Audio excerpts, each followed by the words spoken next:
après dama teg des comités d'experts bi rapport yi génne comité d'experts yooyu liggéey jéebale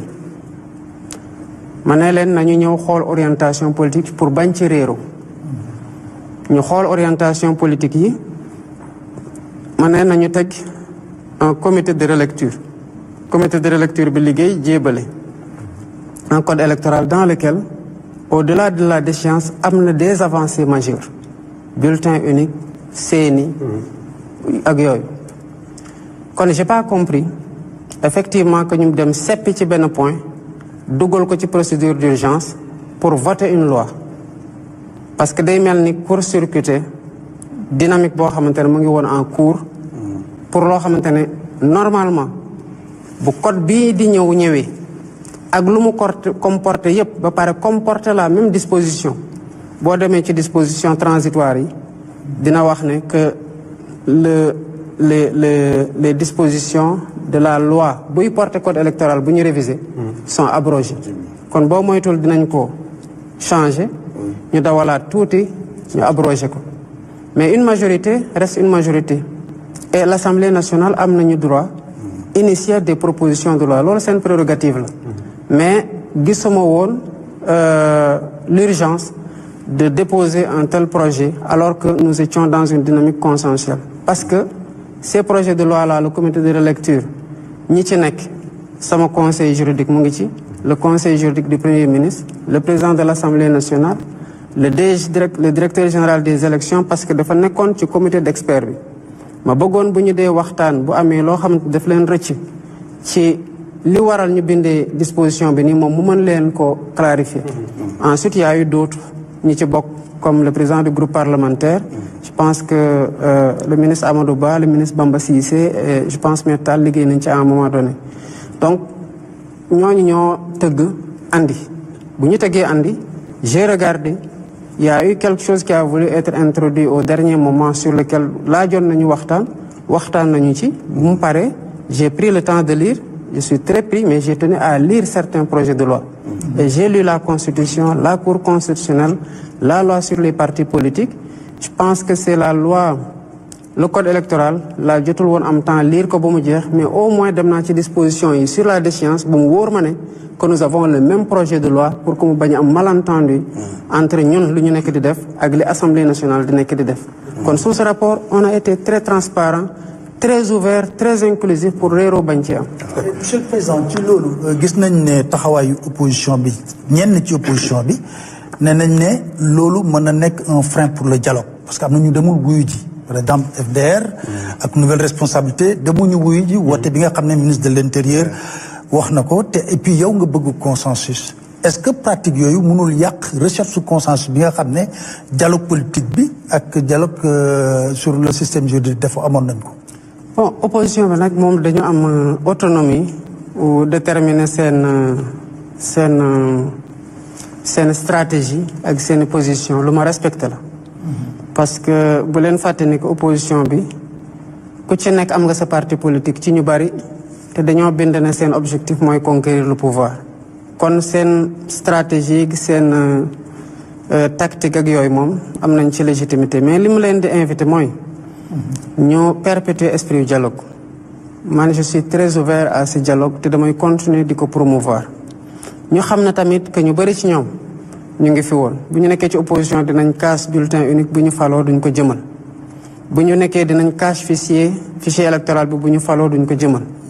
bu ñu fi toogee dinañ wax lu bari affaire caution affaire CENI bu ñu toogee duñ ko jëmal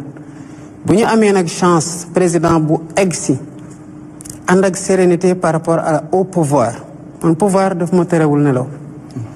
moo tax lépp loo xamante ne mën nañ ko def ci ay jéego nañ ci profito parce que on leur tend la main dans ce dialogue te xam nañu ne que ku mu neex ci ñoom mën nga dox ba ci ko ndar kam ñëw dugg fii man dama contre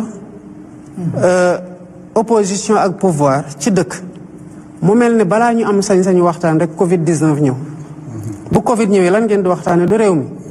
mais avant Covid di ñëw li ci des yëpp du réew maa ngi fii lu tax duñ ko waxtaane te ñu seq ko te liy andi problème yëpp c'est entre le pouvoir et l'opposition wala balaa ñuy waxtaan rek ñu daje ci dëj yi loolu les acteurs politiques war nañu am le courage de se parler bu ñu génnee nag ku nekk am nga say conviction yoo war a garder. am sa doctrine boo war a garder am sa ligne boo war a garder te du tere nga continuer di xeex en respectant les lois et les règlements du pays parce que loolu mooy arbitrer suñu diggante. mais man war naa am sañ-sañu tey woo Pape Alé Niang ne ko ñëwal mu ñëw comme Pape Alé Niang war na mën a am sañ suñu bind ne président dama bëgg ñu ñëw ñu waxtaan. bu ñëwee bu ñu waxtaanee waxtaan ñaari ci am da ngeen di d'accord wala ngeen bañ a d'accord. te opposition bu fi génnee quel que soit lu ñu waxante elle garde sa liberté de ton et de langage. kon waxatuma nag bu leen ministre de l'intérieur woowee. te mooy organiser le scrutin. ñoom ñu war ko jébal seen revendication et le ministre est très ouvert. parce que bu ñu waxtaanee ma ne ko say prérogatives dañoo war a déménager au niveau de la CENI. il a compris que c'était pas un affaiblissement par rapport à ses prérogatives. je lui ai dit monsieur le ministre. lii c'est pertinent. bul fàtte ne que di nga doon défendre nit. Sénat nee nañ ko bindaat ci fichier électoral DAF defu ko parce que la DAF était sous l'autorité d'un ministre qui était voilà. Très bien monsieur le président de la République am na lu doomu Sénégal yëpp wax dëgg yàlla tey bëgg nga gindi leen ci muy sa diggante ak monsieur le premier ministre Ousmane Sonko. ban xeetu relation ngeen am ci ñi njort ne réeroo dafa am fi ñu koy teg dina bari création ñaari coalition pour un même pouvoir boo nee Diomaye président coalition Diomaye ñoom ñu ne apte boo dee par exemple le président américain mérite le prix boo xamante ne ci wàllu jàmm la moom mu gis ne président américain mooy le facteur déstabilisateur de ce monde finalement mën naa juum loolu di nuru xeetu insubordination te yow rek ngay le numéro 1 des Sénégalais war a leeral tey jii boobu diggante looy wax Sénégalais yi. maag premier ministre ñaari type rapport lañu am peut-être même ba ñett bi ci njëkk mooy les rapports étatiques mooy président de la République moom mooy premier ministre. tant que mu ngi nekk premier ministre c'est parce qu'il bénéficie de ma confiance bu loolu amatul ñu am un nouveau premier ministre. kon tant que mu ngi fi c'est parce que dama jàpp ne qu'il est en train de faire son travail convenablement et que jusqu'ici am naa ci satisfaction. bés bu ma ci amatul satisfaction Sénégal lay teg ci kanam te bu boobaa ñu uti ji keneen te dinañ ci waxtaan ba déggoo ci. beneen rapport bu ñu am c'est un rapport xamante. boobu dugguñ ci politique. mbirum famille dugg ci biir. ci kaw turandoo mu ngi fi. turandoo yaayam a ngi fi.